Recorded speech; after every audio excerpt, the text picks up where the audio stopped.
যে হামাস নির্মূলের অজুহাতে গাজা জুড়ে এমন বর্বরতা চালালো ইসরায়েল, সেই গোষ্ঠীকে কতটা নির্মূল করতে পারল দেশটি?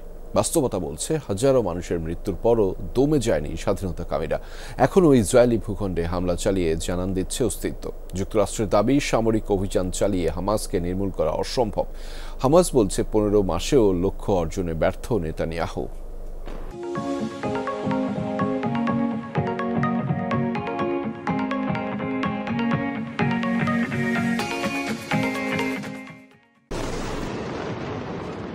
জানুয়ারির প্রথম সপ্তাহেও ইসরায়েলের ভূখণ্ড লক্ষ্য করে হামলা চালিয়েছে হামাস। অন্তত 3টি রকেট ছড়ে ফিলিস্তিনি স্বাধীনতাকামী গোষ্ঠীটি, যাতে দেশটির একটি বাড়ি বেশ ক্ষতিগ্রস্ত হয়।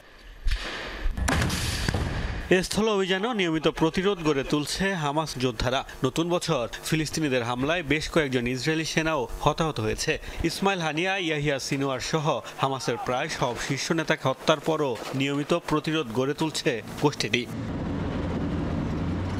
15 মাস ধরে হামাস নির্মূলের অজুহাতে গাজায় ইসরায়েল চালিয়েছে নির্বিচার বোমাবর্ষণ। অনেকদিন ধরেই গোষ্ঠীটিকে ধ্বংসের দাবি করে আসছে দেশটির সরকার।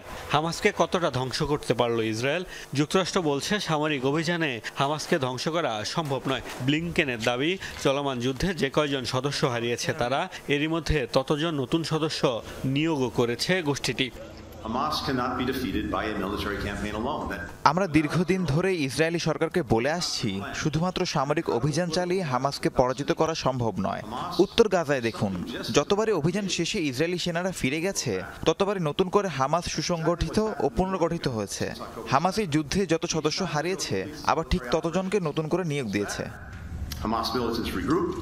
জিম্মিদের উদ্ধারে ব্যর্থ হয়ে হামাসের সাথে সমঝোতা করতে হচ্ছে নেতানিয়াহু প্রশাসনকে। হামাসের দাবি, গাজায় লক্ষ্য অর্জনে ব্যর্থ হয়েছে ইসরায়েল। দখলদাররা তাদের লক্ষ্য পূরণে সফল হয়নি। আমাদের জনগণ ভূমি ছেড়ে যায়নি। শত্রুর বিরুদ্ধে এই প্রতিরোধ আমাদের প্রজন্মের পর প্রজন্ম গর্বের বিষয় হয়ে থাকবে। আমাদের জনগণ তাদের সব অধিকার ফিরে পাবে। আমাদের ভূমি, জেরুজালেম সহ সব পবিত্র স্থান পুনরুদ্ধার করবে। ফিলিস্তিনিরা বলছেন, স্বাধীনতার আকাঙ্ক্ষায় যুগ যুগ ধরে চলমান এই প্রতিরোধ লড়াই হত্যাযজ্ঞ আর দমন-পীড়ন চালিয়ে নিশ্চিহ্ন করা সম্ভব নয়। মোস্তফা মাহমুদ, যমুনা নিউজ।